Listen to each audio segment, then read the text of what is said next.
Pensiero del giorno, lunedì 17 febbraio. Abbracciare ognuno con amore. Accoglietevi gli uni gli altri come Cristo accolse voi per la gloria di Dio. Romani, capitolo 15, versetto 7. Gesù ci ha dimostrato che amare significa accogliere l'altro così com'è, a quel modo con cui Egli ha accolto ciascuno di noi. Accogliere l'altro con i suoi gusti, le sue idee, i suoi difetti, la sua diversità. E questo vuol dire fargli spazio dentro di noi, sgombrando dal nostro cuore ogni prevenzione, giudizio e istinto di rifiuto. Gesù è stato mandato dal Padre per salvare l'uomo, tutti gli uomini. Egli ha distrutto l'odio, ha abbattuto le separazioni, nel senso che ha immesso nella storia una forza nuova, l'unica capace di farci superare tutte le nostre divisioni. Come vivere allora questa parola?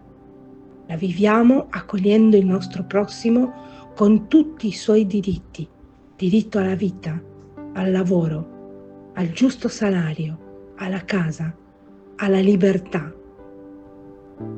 E poi con le sue esigenze di rispetto, di giustizia, di comprensione, di affetto.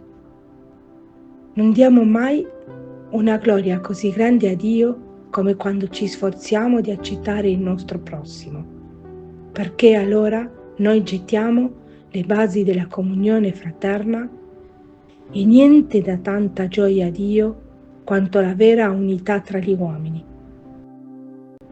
Chiara Lubich, estratti dal commento della Parola di Vita del dicembre 1986.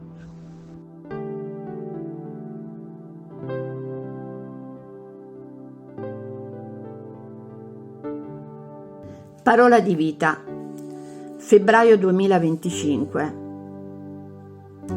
Vagliate ogni cosa, tenete ciò che è buono. Dalla prima lettera dei Tessalonicesi, capitolo 5, versetto 21. El pensamiento del día es un material de difusión que realizamos personas de buena voluntad que contribuimos con nuestro servicio a lograrlo. No realizamos ninguna interpretación personal a los escritos de Chiara Lubich. Solo lo difundimos lo más fiel posible.